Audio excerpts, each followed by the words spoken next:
हरिओम। आज की वाणी, स्वेच्छाचारी मन बड़ा ही बलवान शत्रु है। इस पर विषय विकारों का, इंद्रियों के भोगों का और गलत विचारों का जादू बड़ी शीघ्रता से होता है। बड़े बड़े संयमी व्यक्ति भी मन को न रोक सकने के कारण पथभ्रष्ट हो जाते हैं। मन के ऊपर सतर्कता से अंतर्दृष्टि रखनी चाहिए, तभी हम इसको काबू में रख सकते हैं। मन का स्वभाव है कि जो इंद्रियों को तृप्त करने के साधन हैं और उसको वो मिल नहीं पाते, यानी जिसका वो स्वाद नहीं उठा पाता या जिसको वो दैनिक जीवन में पा नहीं पाता, जो उससे दूर होते हैं, वही उसको सबसे ज़्यादा आकर्षित करते हैं। क्योंकि आकर्षण किसी बाह्य जगत की वस्तु में नहीं है, ये तो हमारी कल्पना तथा उत्सुकता की भावनाओं का रिफ्लेक्शन है। यानी हमारी कल्पना में जो चीज़ हमको आकर्षित करती है, हम उसी की तरफ खींचते हैं। वस्तु में आकर्षण नहीं होता। अगर वस्तु में आकर्षण होता तो एक ही वस्तु किसी को अच्छी लगती है, किसी को नहीं लगती। यानी वस्तु में तो आकर्षण नहीं है, आकर्षण हमारी अपने कल्पना में है, हमारी उत्सुकता में है या पाने की लालसा में है। वस्तु को आकर्षक बनाने वाला हमारा मन ही है, जो हर क्षण हर पल न जाने कैसी कैसी वस्तुओं की ओर हमको खींच कर ले जाता है। कभी वो जीभ को उत्तेजित करके स्वादिष्ट चीज़ों की तरफ हमको खींचता है, कहीं कानों को मधुर संगीत सुनने के लिए खींचता है, कहीं आँखों को सुंदर दृश्य देखने के लिए खींचता है, कहीं पैरों को दुनिया भर में घूमने के लिए आकर्षित करता है। कभी कभी मन में कोई गुप्त अतृप्त इच्छा होती है, वो ही लालसा का रूप धारण कर लेती है। और जैसे हमारे मन पर से हमारे विवेक का नियंत्रण हट जाता है और मन हमको बहकाना शुरू कर देता है, और मन के बहकावे में आकर हमारी बुद्धि भी भ्रष्ट हो जाती है और हम पतन की ओर जाने लगते हैं। हमारा पूरा जीवन ही खराब हो जाता है। हम दूसरों को धोखा देने में भी परहेज नहीं करते, झूठ भी बोलते हैं, ठगते भी हैं, क्योंकि हमारे विवेक पर पर्दा पड़ जाता है। और विवेक पर पर्दा पड़ा रहने से ही विद्या को विवाद में, धन को अहंकार और विलास में, बल को परपीड़ा में लगाते हैं, यानी निर्बलों को सताते हैं। जैसे युद्ध करते समय एक जागरूक संतरी को ये ध्यान रखना पड़ता है कि न जाने शत्रु का कब आक्रमण हो जाए, कब किस रूप में शत्रु प्रकट हो जाए, उसी प्रकार मन भी हमारा शत्रु है। तो मन रूपी चंचल शत्रु पर हमें तीव्र दृष्टि रखनी है और अपने विवेक को हरदम जागरूक रखना है, उस संतरी की तरह। जहाँ हमारा मन हमको किसी इंद्रिय संबंधी भोगों की तरफ खींचे तो हम उसकी दुष्टता को रोक सकें।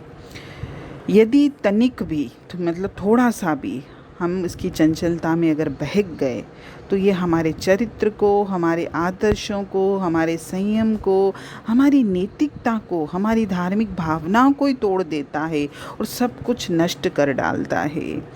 मन को दृढ़ निश्चय पर स्थिर रखना और उसी पर एकाग्र ध्यान रखने से ही हमारी इच्छा शक्ति बढ़ेगी।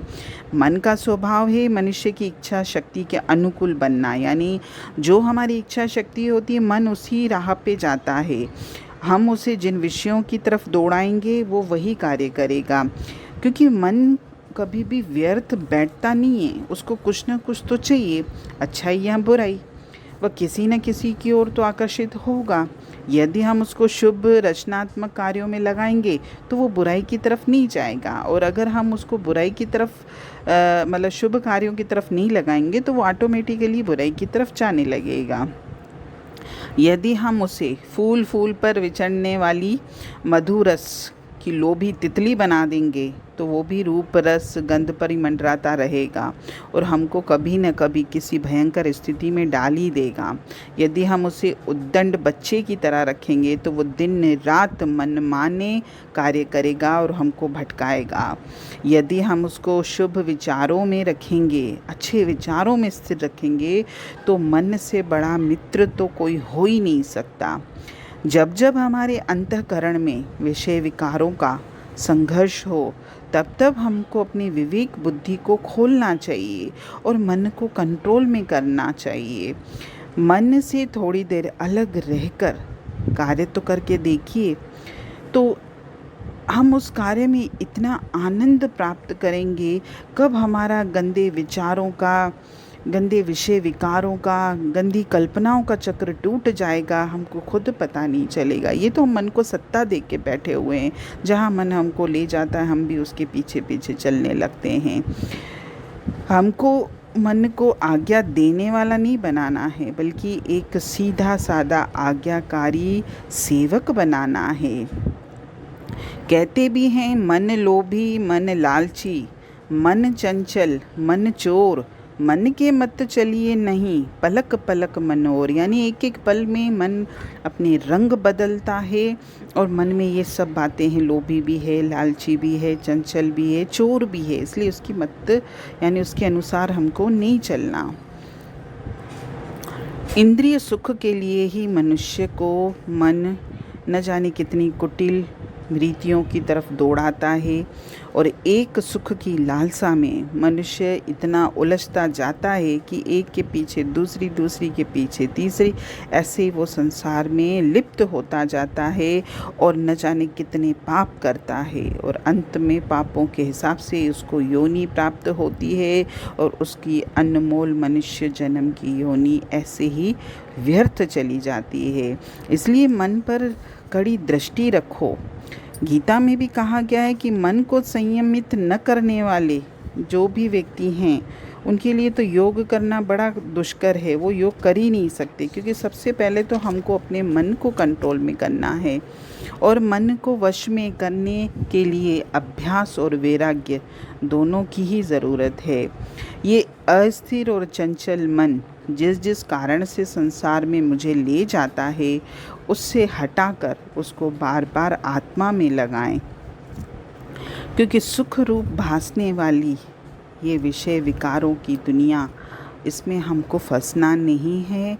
परमात्मा का जो रूप हमको आकर्षक प्रतीत होता है, क्योंकि देखिए परमात्मा है तो एक ही, लेकिन हर व्यक्ति उसको अलग अलग रूप में ही मानता है। तो जिस भी रूप में मेरा मन लगे वहाँ पे अपने मन बुद्धि को एकाग्र करिए और निरंतर अभ्यास करिए। और निरंतर अभ्यास करने से हमारे मन में से ये संसार का जो इंद्रियों के भोगों का जो है वो धीरे धीरे हटता जाएगा और हमारे अंदर वैराग्य आएगा और हम शुभ चिंतन करते हुए अपने जीवन को संवार पाएंगे। हरि ओम।